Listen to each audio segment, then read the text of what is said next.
Welcome to the deep dive.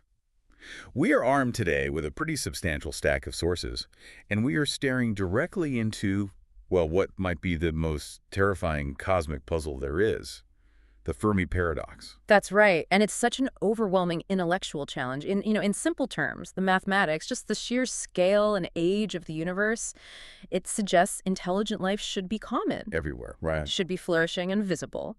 So our mission today is to really dig into the theories that try to explain this absolute deafening silence that we actually observe. We're looking at the most unsettling answers to that question Enrico Fermi first asked: where is everybody? Okay, let's unpack this, because before we get to the really chilling stuff, we have to grasp the magnitude of the numbers here. Without understanding the scale, the silence doesn't feel like a paradox at all. It just feels normal. Yeah, it just feels like a technical problem.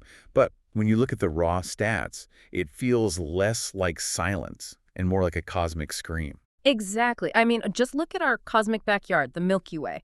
Our sources confirm it holds something like 400 billion stars. 400 billion. And now zoom out. The observable universe. An estimated 2 trillion galaxies. It's a number so large it's almost meaningless to our brains, except for this one fact. Almost every single one of those stars is a potential sun, and most have planets. And crucially, there's the element of time. Our Earth is a comparative toddler, only 4.5 billion years old. The universe itself is 13.8 billion. So there's been so much lead time. For every minute we've existed, there have been billions of chances, billions of years, for life on other planets to evolve. So what's the logical conclusion then? The implication is just staggering. If just one civilization started, say, 1 million years before us, which is an absolute blink in cosmic time, they should be godlike by now. 1 million years isn't a long time in this context. It's nothing. They should have already mastered interstellar travel, harnessed energy sources we can't even dream of, and started colonizing the galaxy. We should be seeing signs of these massive Type 2 or Type 3 civilizations. Things like Dyson spheres, these megastructures built to capture the energy of entire stars. But we see nothing. No colonization, no beacons, no chatter. Just perfect, frustrating silence. The sheer statistical probability versus the empty sky. That's the paradox. And that lack of evidence, it forces us to consider that something really profound is at play here. It's either that life is incredibly, incredibly rare, or something is actively eliminating it. And that leads us directly to the first, and I think the most frightening explanation in our sources, the dark forest theory. Yes. This just shifts the whole conversation from a scientific search to, well, existential game theory. The theory, which is famously popularized by Lewin Sixson, it argues that the universe is silent not because it's empty, but because everyone who knows better is hiding. Here's where it gets really interesting. To get the dark forest, you have to accept 2 core axioms of what the sources call cosmic sociology. First one is simple.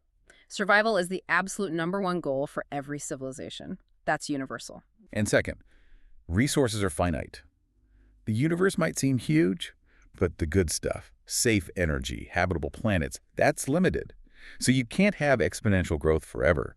Conflict is, well, it's inevitable. And this is where the theory gets really chilling. It's an idea called the chain of suspicion. When 2 civilizations meet, they are immediately in an inescapable trap. Can you trust them? Can you ever really know their true intent? And more than that, can you guarantee their intent won't change?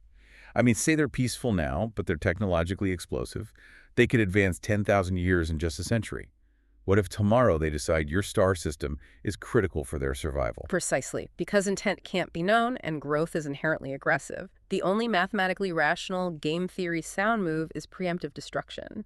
If you expose yourself, you're a target. And if you see someone else, you should probably eliminate them to reduce future competition. The metaphor lands perfectly then. The universe is a dark forest at night. It is full of armed hunters, civilizations, all moving silently. They're quiet because of fear, not malice. So any hunter who dares light a torch, any civilization that broadcasts, "We are here," It is immediately destroyed by a more advanced apex predator. We are, as the sources suggest, the only civilization foolish enough to be chirping away in the jungle. And if that's true, if this chilling calculus holds, then the destruction wouldn't be some slow invasion fleet. No, that would be a huge waste of resources and time. It would give the target a chance to react. A cleanup operation has to be instantaneous. Absolute. And our sources give us some terrifyingly specific ideas of what these operations might look like. Let's start with the photoid, or the kinetic kill weapon. Right. So an apex predator detects our radio leakage. They don't send a ship, they just launch a tiny object the size of a baseball, maybe even a grain of rice, and accelerate it to 99.9% the speed of light. And they aim it at our sun, not at Earth. And this is where the physics just makes it so plausible and so terrifying. Because of special relativity, that tiny object gains a staggering amount of mass as it nears light speed.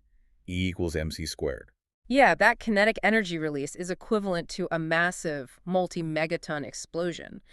So if that photoid hits our sun, the energy delivered is so immense that the source material suggests it would instantly vaporize the entire solar system. No warning. No defense. It's just mathematical death delivered at the speed of light. The target never even knew they were in a fight. And then we get to the even more radical sci-fi concepts, things rooted in theoretical physics, like the dual vector foil. This one is pure theoretical horror. The weapon doesn't explode. It collapses three-dimensional space into two-dimensional space. It flattens you. It flattens everything. Think of it less as a bomb and more as geometry itself being turned against you. The theory is it's achievable by manipulating exotic matter, creating this sort of wall of dimensional collapse that expands outwards. The implication is immediate and irreversible. The Earth, the sun, you listening right now, everything caught in that field gets flattened into a zero-thickness, two-dimensional painting. It's not just killing. It's total, non-recoverable erasure from the universe. Okay, and then there's the third mechanism, the one that guarantees silence across the whole galaxy. The Berserker probes. These are a militarized version of the von Neumann probe, basically self-replicating robots. And the scary part isn't the robot itself, it's the replication. It's exponential. They land, mine materials, build 2 copies of themselves, and then those 2 build 4, and so on. Exactly.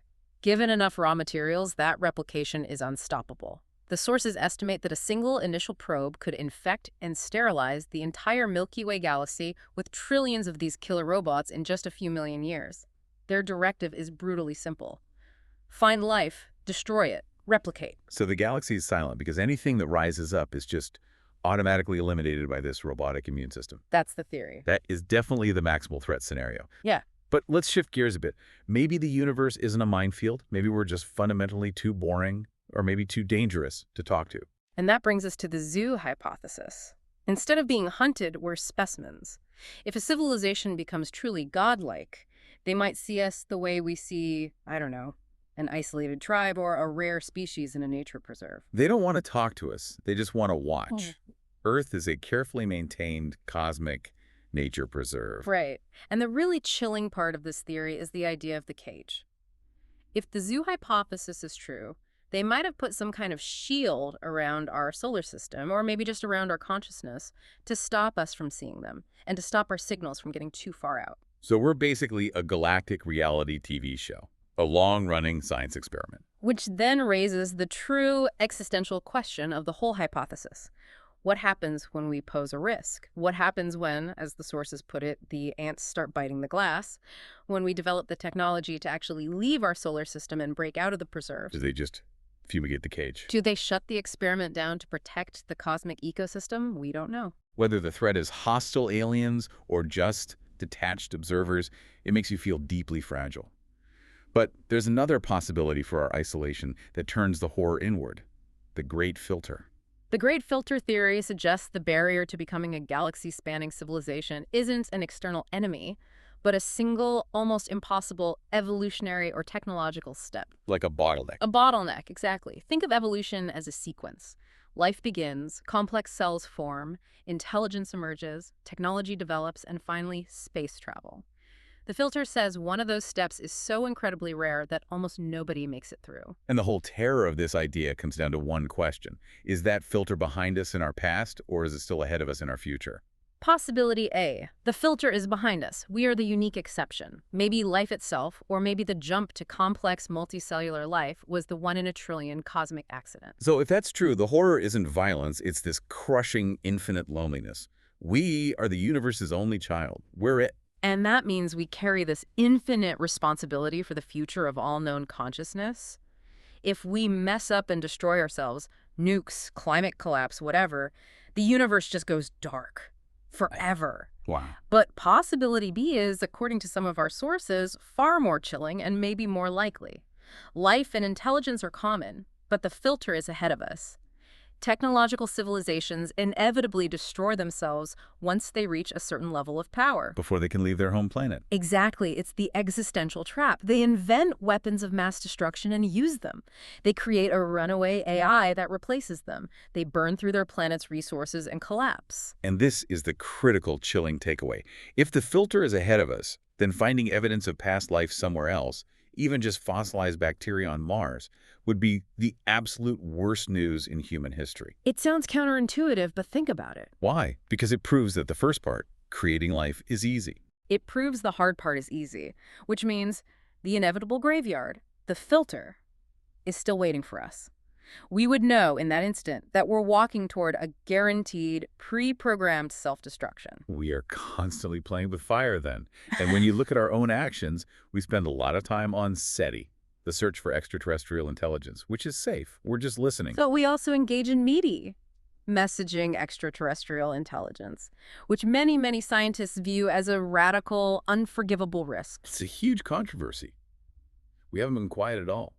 In 1974, we broadcast the Arecibo message, a powerful focused beam with a map to Earth, a picture of our DNA. We essentially threw an interstellar postcard out there saying, here we are, come visit. And the warnings against this were immediate and severe. Stephen Hawking famously compared it to when Columbus arrived in the Americas. Okay. It didn't go well for the natives. No, it did not. Many scientists see media as an almost suicidal act. Broadcasting our position when we have zero idea what ethical code or what survival protocol an advanced civilization might follow.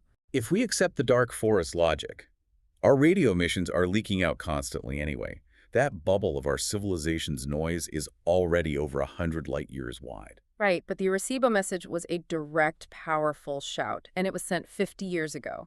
It has already swept past thousands of potential star systems. And the chilling calculus suggests that if a hostile entity launched a kinetic kill weapon the very day they detected that signal, that object, traveling near light speed. Could already be halfway here. We gave them our address, and now we just wait. And that danger might not be theoretical, which is why the sources spend so much time on the Oumuamua mystery from 2017. Right, Oumuamua. The name means scout in Hawaiian. It was the first truly interstellar object we ever detected passing through our solar system. And it was weird. It had this incredibly odd shape, long and thin like a cigar or a needle, but its velocity and its trajectory were the real giveaways.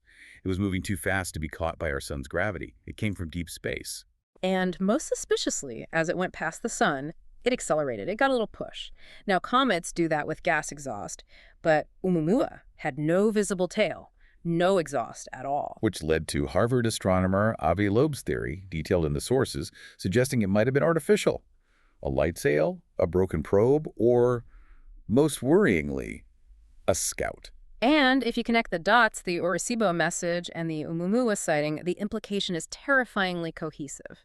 If that object was a scout responding to our 50-year-old radio call, did it just spend a few weeks looking around before it sped away? Sending a signal back home. Target acquired. It creates a narrative from the cosmic static, doesn't it? So, what does this all mean?